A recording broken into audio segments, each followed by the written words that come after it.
I'm honored today to co-convene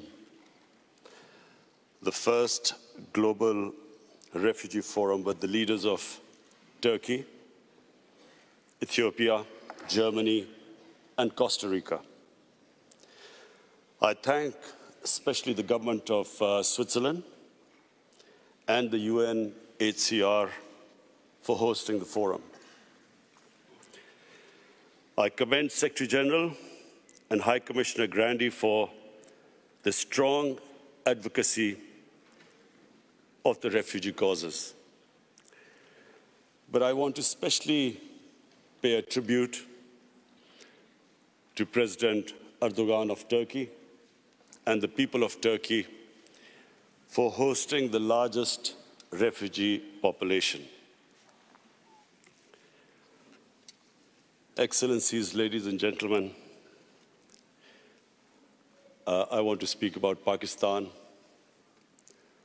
Pakistan was born out of the biggest refugee problem in the history of mankind. And we were inspired by the Prophet Muhammad sallallahu alaihi wasallam, who was a refugee. I'm very proud to say that Pakistan hosted at 1.4 million refugees. And still, after 40 years, Pakistan still has 1.4 million registered refugees. And overall, the Afghans in Pakistan number 3 million. Countries that do not have resources, countries that cannot look after their own population, that cannot provide their basic needs, that are struggling to develop their human resources. For them, a large refugee population causes problems which cannot be imagined by the richer countries. I see the European countries struggling with the refugee problems. I see the emergence of the right wing, which cashes in on the public distress faced by the public because of lack of jobs. They cash in on the refugees. So we in Pakistan have been through this. 4 million refugees, and today almost 3 million refugees. A country where there's massive unemployment. We know what we go through. As a Prime Minister, I can tell you that we face daily problems where our people want jobs, and clearly the refugees can become a target. But I'm very proud of my people, the way the people of Pakistan have hosted the refugees, the hospitality shown to the refugees for over 40 years. But the main point I want to make here today is that prevention is better than cure. We must all try and prevent people from becoming refugees. Pakistan is, and again I'm proud to say, we are trying our best now in the peace process in Afghanistan so that the refugees can go back with dignity. And we are praying that this peace process now succeeds. There's a political settlement in Afghanistan so that the people of Afghanistan who've been suffering for 40 years of conflict, finally, they too can enjoy the dividends of peace. Mr. Secretary General and High Commissioner, one of the things I especially wanted to come here and point out, and I do want to tell the whole world that they should be aware of one of the biggest impending refugee crises about to take place. In India, on the 5th of August this year, Indian forces laid siege to the people of Kashmir. Since 5th of August, 8 million Kashmiris have been literally shut inside. Their rights have been taken, people have been imprisoned, the leaders are in jail, all communication has been cut off.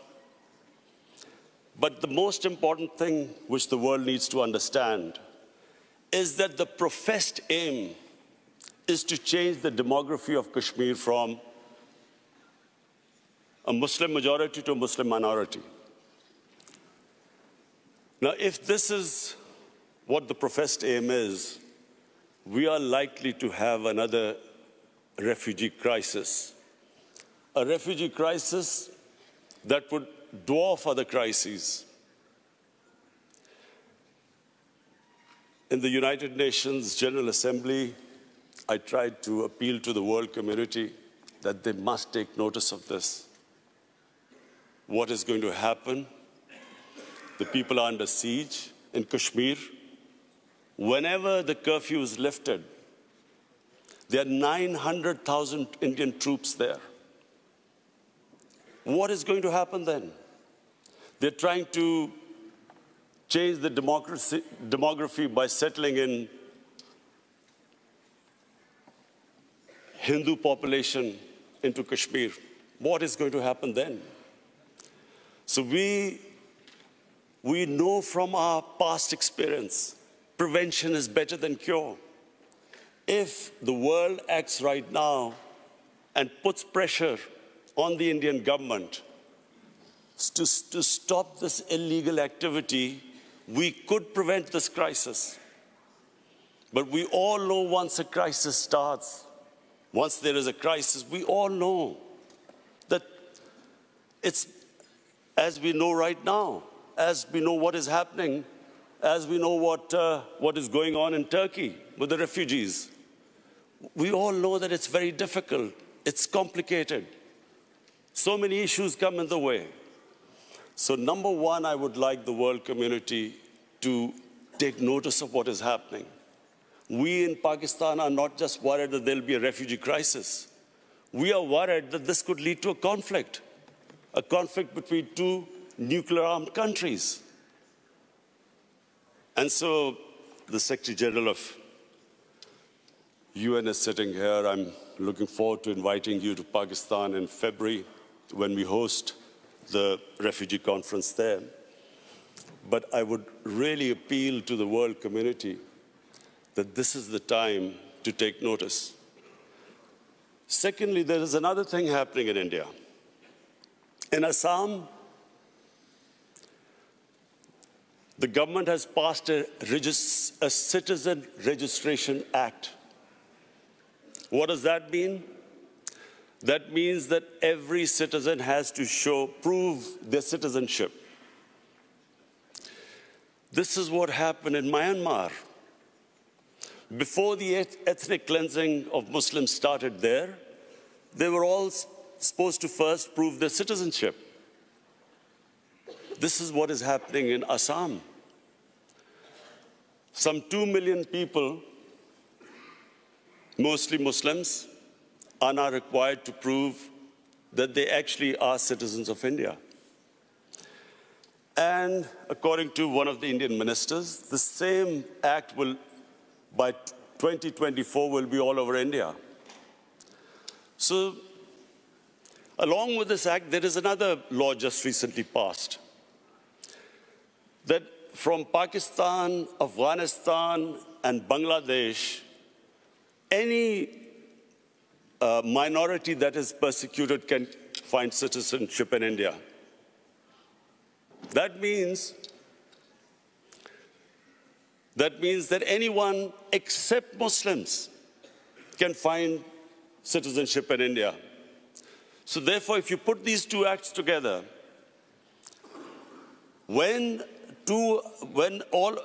this act goes all over India, where every citizen will have to prove their citizenship, Secretary General, please understand the implications. There are 200 million Muslims in India. So anyone who cannot prove the registration will be deregistered as a citizen, except that all other religious minorities, Hindus, Sikhs, Christians, they can come back and seek asylum in India, so they will get citizenship, but not Muslims. So there are 200 Muslims in India. If 2 or 3% of them cannot prove their citizenship, where will they go? So this is another thing. There are riots in India already. People are out in the streets. I would urge the international community to please look into this, because we know once the crisis happens, it's much more difficult. I repeat, it's much more difficult to control it. It's much easier right now for the world community to step in and see what is happening. And I urge them, because we in Pakistan stand to suffer. As it is a country that is hosting 3 million refugees, a country which is trying to develop its own human beings, provide them the basic necessities, our country will not be able to accommodate more refugees. So I especially came here, Mr. Secretary General and High Commissioner, I especially came here that this is the time for the world community to take notice. What is happening next door can have consequences, can have an impact on the refugee population of the world, which is unprecedented. Thank you.